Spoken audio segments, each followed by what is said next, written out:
Hi children, today we are going to learn about the animal cell. Biology, grade 7, unit 2.7, animal cells. Children, animal cells are the basic unit of life in organisms of the kingdom Animalia. There are 10 times more cells in your body than there are people on the earth. If you stay in the water a long time at a swimming pool, you may notice that part of your skin sometimes flakes off when you dry yourself. These flakes are made of dead skin cells. You are losing cells all the time, but in a much smaller way. As your clothes rub against your skin, they pull off tiny flakes which pass into the air and settle in the dust. Now children, we are going to learn about the animal cell. To see the cell properly, we have to use a microscope.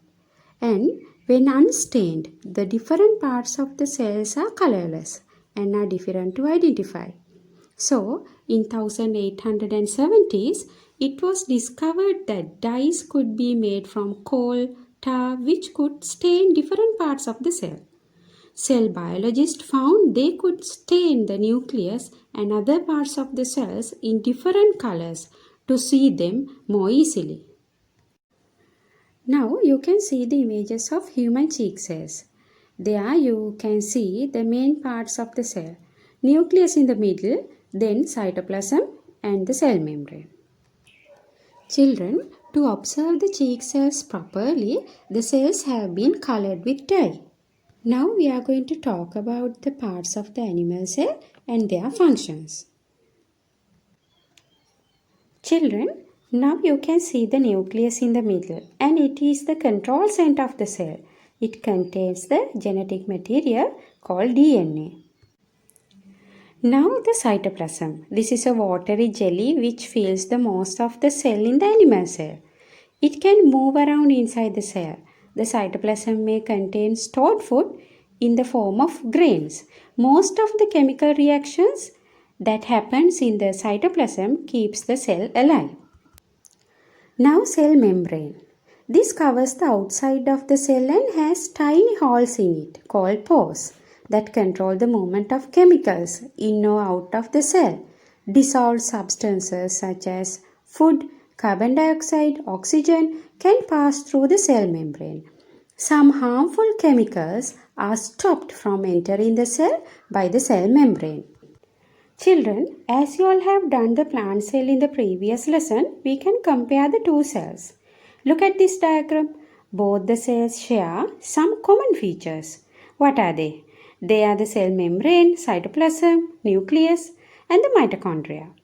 Mitochondria is called the powerhouse of the cell as it produces energy. Then the differences. The plant cells contain chloroplast, vacuole, and it is a large permanent vacuole and a rigid cell wall. Now look at this chart children. You can see the nucleus, cytoplasm and the cell membrane in white as they are available in animal cell as well as in the plant cell. But the green colored highlighted parts are the parts available only in the plant cells such as cell wall, chloroplast and the large permanent vacuole. Children, as you all are well aware of the animal cell, now we are going to discuss about the protozoas. Who are protozoas? Protozoas are the organisms made of a single cell, like an animal cell. There are many examples for protozoas, such as amoeba, paramecium, and euglena. Children, protozoas have different locomotion methods. My dear students, I think you know the meaning of locomotion. What do you mean by locomotion? Locomotion means simply the method or the way of moving. Children, we can categorize the protozoas according to the modes of locomotion of them. Protozoans exhibit diverse modes of locomotion across the various groups. And it can be broadly divided into three parts mainly. They are ciliary, flagella and amoeboid, or else you can say pseudopodia. Now we are going to talk about cilia. Tiny hair-like identical structures that cover the outside of the microbe. They beat in regular continuous patterns to move in water as they are present in much larger numbers.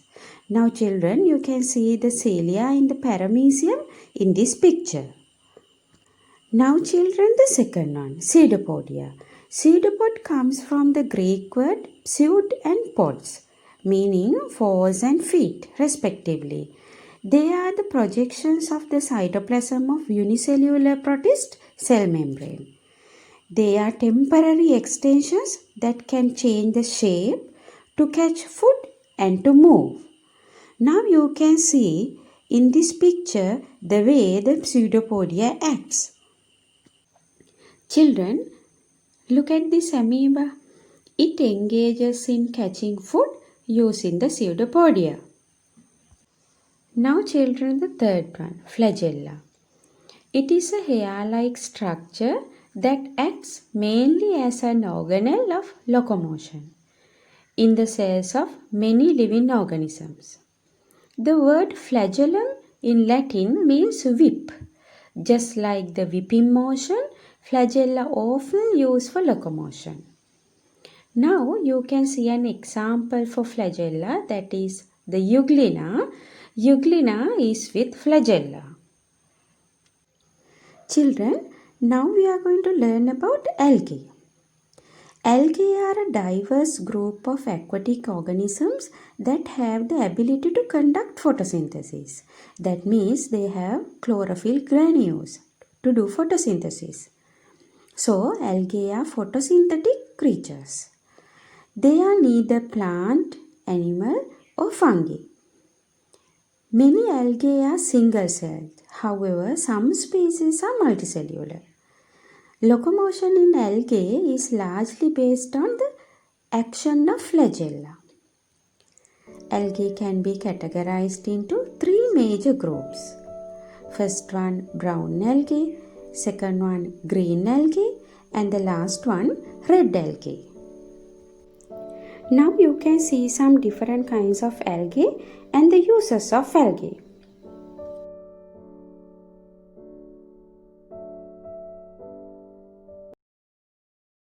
Now I am going to show you the way to prepare a slide of cheek cells. First we will look at the materials that we need. We need a slide, a cover slip, toothpicks, 0.9% sodium chloride solution or water. Add a drop of sodium chloride solution on the slide. Then a toothpick should be used to take the specimen. By gently running the toothpick inside the cheek, we get the epithelial cells.